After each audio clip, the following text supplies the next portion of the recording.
Hi everyone, very happy to be continuing the series we started yesterday about having an instant impact and being truthful towards yourself at the same time. In today's session, we're going to talk about being truthful, okay? Being truthful while expressing ourselves.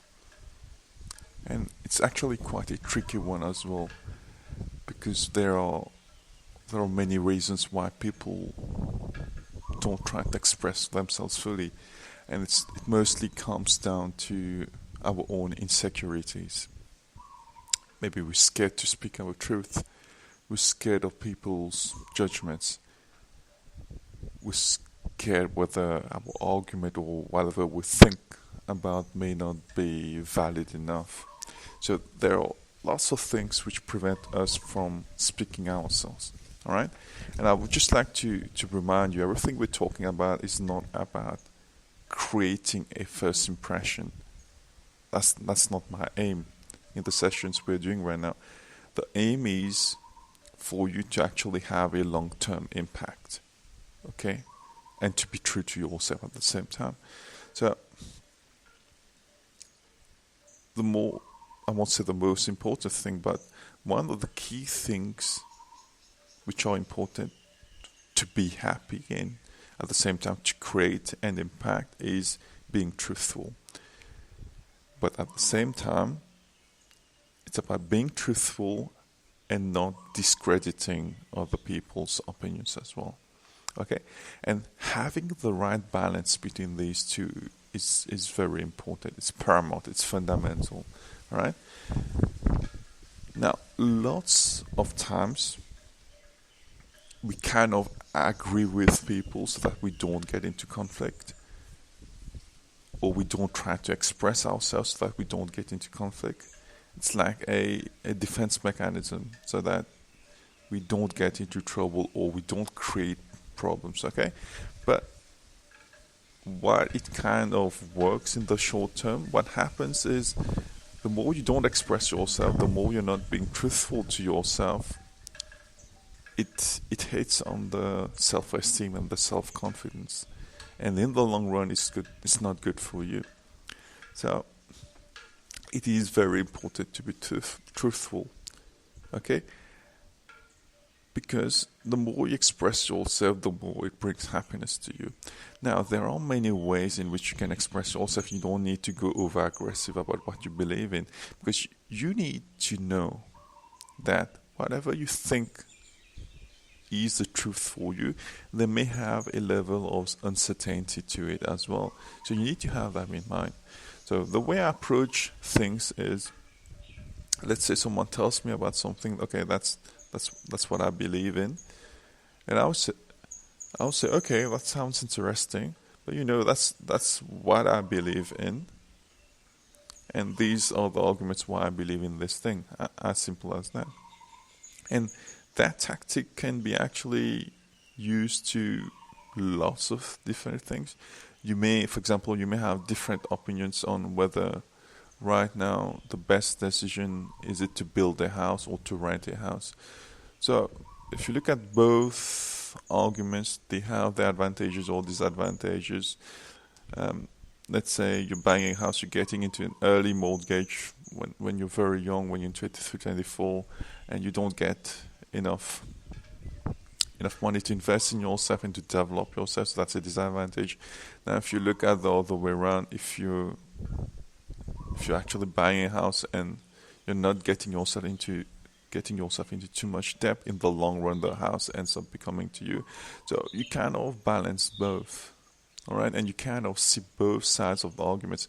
Now, we've taken an example which is quite general, but I'll tell you that I actually apply that to a lot of things, like to relationships, to the workplace.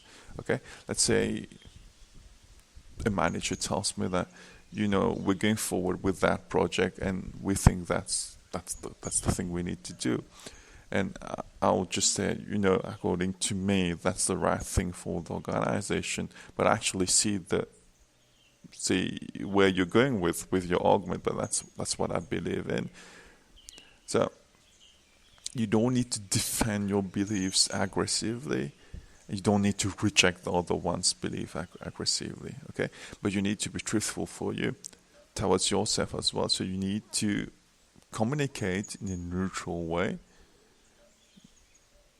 Don't try to discredit the other person, and actually say, okay, that's my belief, and that's what I believe in. So it's very important not to discredit the other person's belief. And now when someone comes to you with a problem, let's say, it could be something very trivial.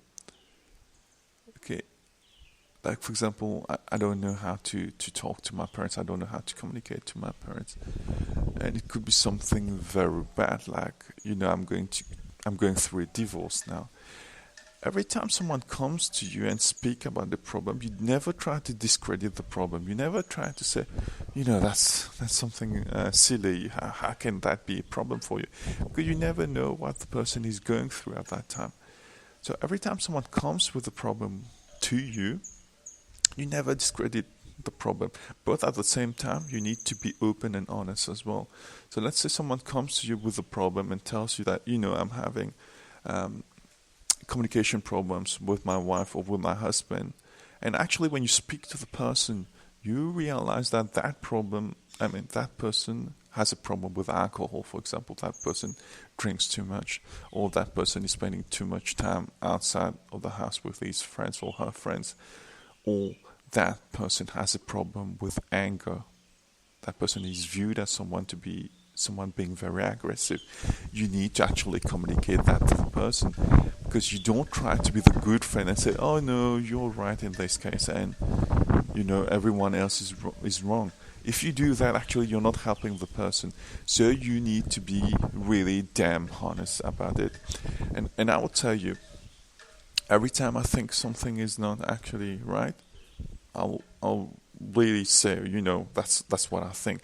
And if I go back a few years previously into my life, I realized that a lot of people actually distance themselves away from me because kind of a clashing argument we had.